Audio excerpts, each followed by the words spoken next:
Hello everyone and welcome to what has been a very busy week here in W3L. The office is being inundated with communications from you, the W3L fans, wrestlers galore. Everybody wants to be part of our next 5 live events coming up in May. I'm sure you know when and where they are. I'll be recapping them in just a bit.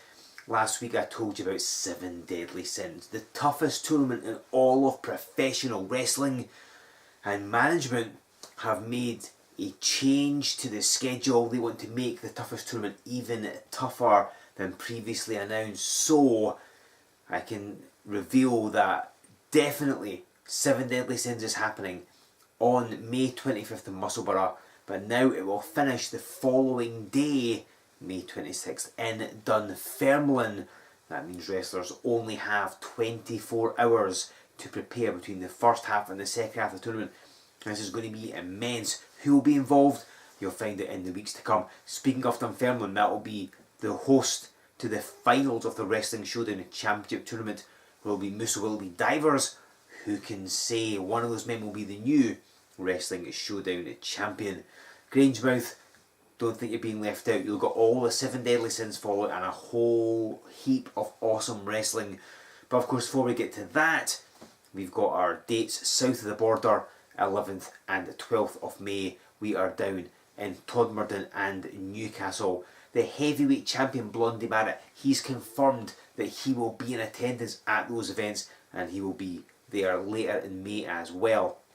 And of course, if you looked at the poster, and I'm sure you have because it's been popping up beside me over the past few weeks, you can't help but notice that you'll be having some female action on those 2 events south of the border. The one-woman girl gang, Jayla Dark, returns to W3L. She's going to be taking on a newcomer to the World Wide Wrestling League, a woman who wrestles around the Midlands quite a lot in the form of Kiara.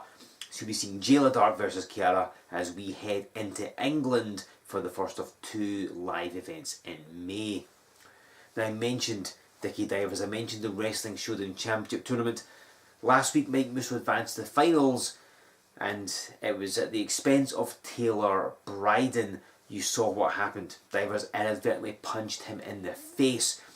Bryden is fuming and wants to redress the balance. He wants to get back on the horse, as the old cliche goes, and he wants to gain a victory. But this week he's got to face the 4th dimensional warrior, Vortex, a complex man to face at the best of times.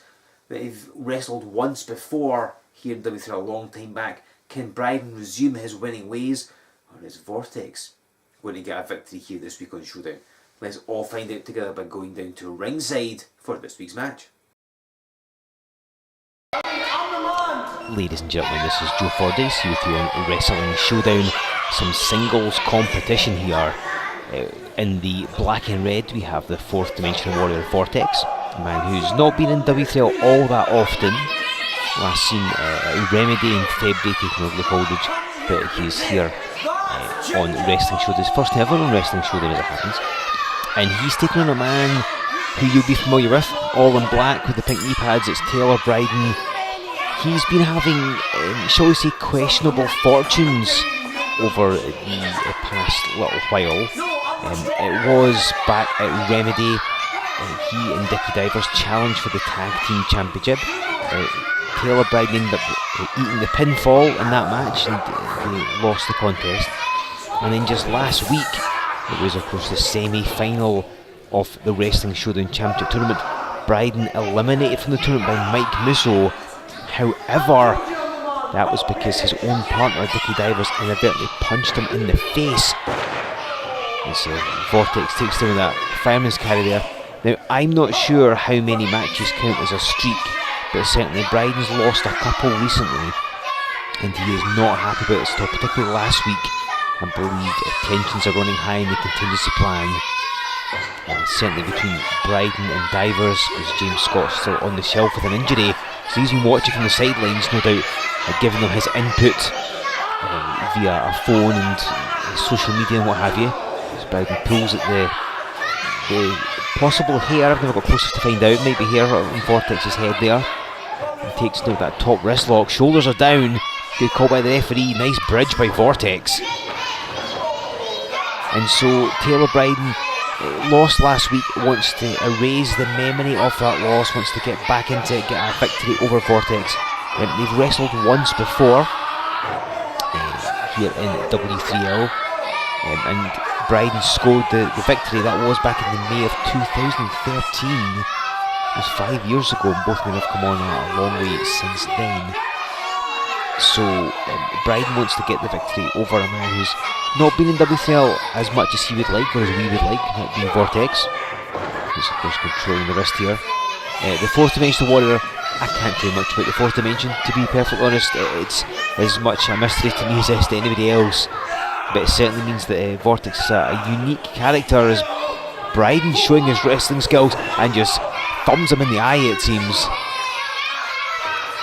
Willing to take a shortcut wherever possible is Taylor Bryden. Vortex does have a great technical pedigree in his wrestling training. Of course, if you know who Robbie Brookside is, a legend of British wrestling and one of the trainers over at NXT, he was instrumental in the start of Vortex's training, so that's where he learned his craft. And there's fewer better than Robbie Brookside to learn from, believe me. So Vortex can wrestle really well, and we're seeing it. He is a bit unorthodox though, as the old cliche says about marching to the beat of your own drummer, and Vortex's drummer doesn't use any syncopation that we would possibly know. So he runs through Bryden with the shoulder block. When he came to ringside on a scooter and raced around the ring a few times, so should tell you all you need to know, as he hits a low drop kick right in the face of Taylor Bryden. If he was expecting Vortex to a pushover, because you know this is technically Bryden's house, out of the two of them Bryden's here longest, if he thought this was going to be a pushover, then he is sadly mistaken. Vortex high-fiving at a fellow masked man, possibly another fourth dimensional warrior, who knows. And Vortex went to the floor. Bryden's wandering about trying to keep out his way and antagonising the crowd, something Bryden's very good at. You see Vortex following him, the pace is picking up. Bryden swung the clothesline. Vortex had it scouted. I think he just clobbered Taylor Bryden, and they're starting to fight round the building, certainly out of camera range. And Bryden went face first in the apron. I think he tried to get his hand up to block it a little. But of course, the converse of that is, well, it might stop your face smacking off the apron. Your hand ends up hitting it, and that's going to send a jolt of pain right up your arm.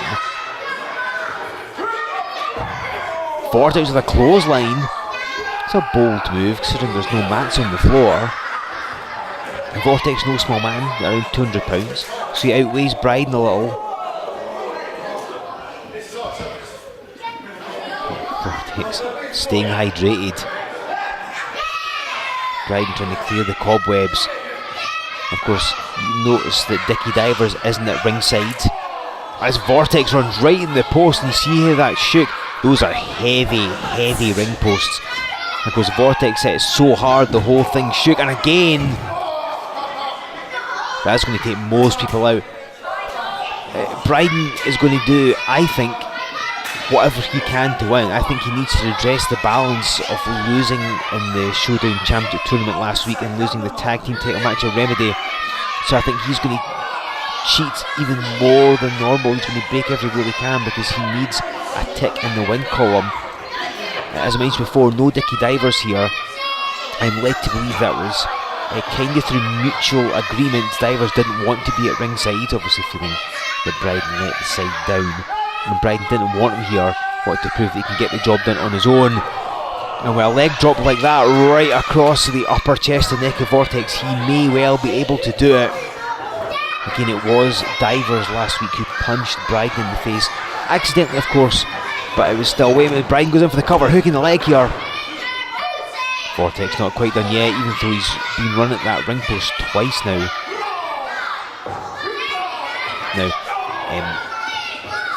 Bryden did seem to have the match against Mike Musso going his way, but of course, again, that errant punch of Divers that ended up hitting his own partner, that led to his Bryden in front of the cover again.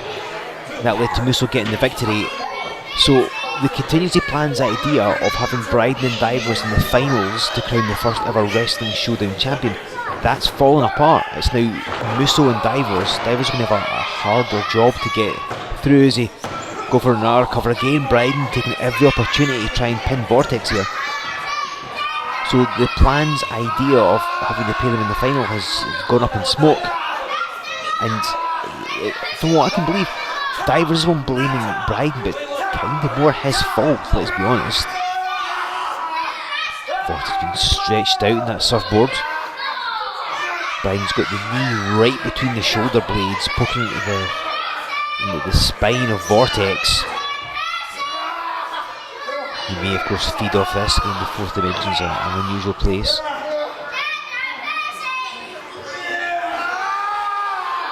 And Bryden just using his head, and I mean that literally and figuratively, stretching away at Vortex.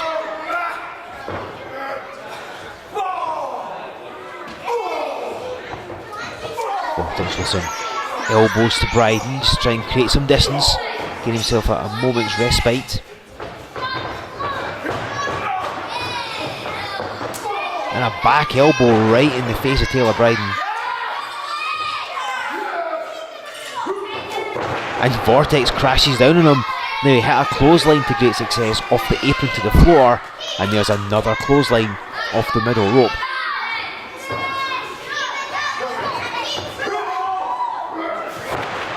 And slams him down. This could wrap it up for Vortex, but Bryden not quite done yet. Vortex likes the VKO. It's a fireman's carry and an ace crusher. We've seen the amount of manoeuvres and holds that Bryden's employed over the years. Vortex biding his time. Bryden slowly got up as momentum's waned somewhat. Vortex crashes into him. Management are looking at this match with the winner potentially challenging for the heavyweight championship at some point. This was obviously signed before Bryden's lost last week, so that could be something to keep an eye out for. And oh, look at this, don't the fireman's carries. Taylor Bryden, one of the strongest men in W3L, gets shoved into the corner. Vortex hooks and rolls back at that prawn hold and folds him in half for the pin. Vortex scores a pinfall over Taylor Bryden. Vortex! 2 weeks in a row, Bryden's lost a match, this time without Dickie Divers. His intention of gaining that victory without Divers' help has failed. 3 matches, that's got to be the start of a losing streak, hasn't it?